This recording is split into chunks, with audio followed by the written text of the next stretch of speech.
Hi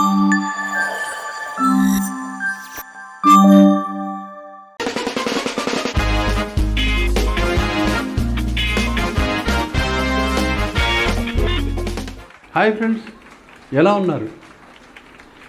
మనం ఏదైనా ఒక మాట అన్నప్పుడు చాలా క్యాజువల్గా అనేస్తాం. ఒకప్పుడు అలా అననే అనకూడదు. అది మంచి మాట అయినా సరే. పెళ్ళాల దగ్గర అయితే అసలు అనకూడదు. మీ దుంప తెగిపోతుంది. ఎందుకంటే చెప్తాను వినండి. ఒకరోజు నేను ఆఫీస్ నుంచి ఇంటికి వచ్చాను, రిఫ్రెష్ అయ్యాను. మా ఆవిడ మంచి కాఫీ ఇచ్చింది నాకు.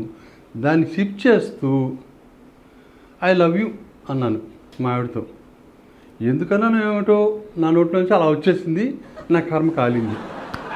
నేను అనుకున్నాను ఐ లవ్ యూ అనగానే చాలా పొంగిపోతుంది అనుకున్నా, కానీ అలా జరగలేదు. మా ఆవిడేం మురిసిపోలేదు. ఎదురుగా ఒక క్వశ్చన్ ఇస్తుంది అనమాట.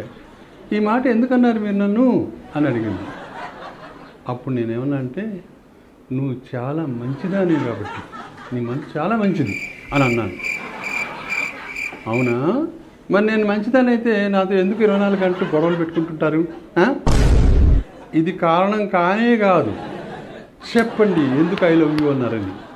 నాకు అనిపించింది ఇప్పుడు నాకు ఇది విషమ పరీక్ష కాబోతుందని. నాకు అసలు బుద్ధి ఉందా? అసలు నాకు ఆఫీస్లో గొడ్డు చాకరీ చేసి నానా సమస్యలు ఫేస్ చేసి అలిసిపోయి ఇంటికి వచ్చిన అన్ని నోరు మూసుకుని కాఫీ తాగి పడి ఉండాలా? I love you I love you. ఇప్పుడు ఆవిడకి సమాధానం చెప్పాలి ఏంటని. అప్పుడు నేను ఆలోచించి తక్కువ ఒక మాట అన్నాను అనమాట. నీ కళ్ళు చంపకు ఉంటాయి, పెద్ద కళ్ళు కదా, ఆ కళ్ళు చూస్తే నాకు చాలా ఇష్టం, అందుకనే ఐ లవ్ యూ అన్నాను. వెంటనే ఆవిడ ఊరుకోలేదు. ఏమందంటే, మరి మీ అమ్మకి కళ్ళు చింతాకుల్లా ఉంటాయి కదా, మీ అమ్మ అంటే ఇష్టం లేదా? మరి మీ అమ్మ అంటే కూడా మీకు ఇష్టమే కదా అని అంది.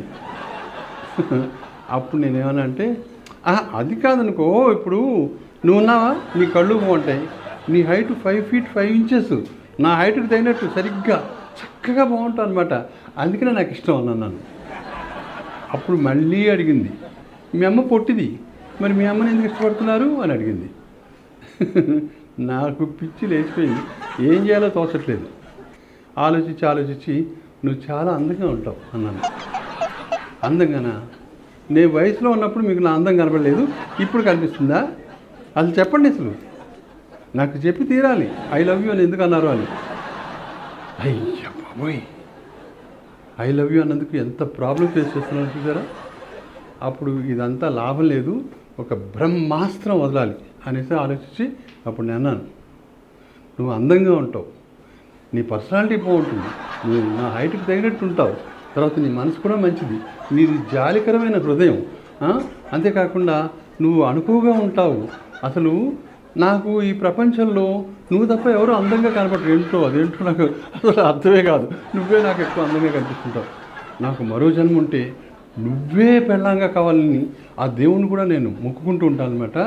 నాకు అందుకే ఇంక నేను చెప్పలేనమాట. అలా అనగానే ఆవిడ, అబ్బా చాలా ఊరుకొని మీ పొగడుతున్న మీరు అని సిగ్గుపడుతూ నవ్వుతూ నా కాఫీ కప్పు, ఖాళీ చేసిన కాఫీ కప్పుని తీసుకుని లోపలికి వెళ్ళిపోతుంది. అప్పుడు నేను అమ్మయ్యా అని ఊపిరి తీసుకుంటాను అనమాట. గుర్తుపెట్టుకోండి, స్టేట్మెంట్లు ఇష్టం వచ్చినట్టు పాస్ చేయొద్దు. పెళ్ళం దగ్గర ఇరుక్కుపోతారు అంతే.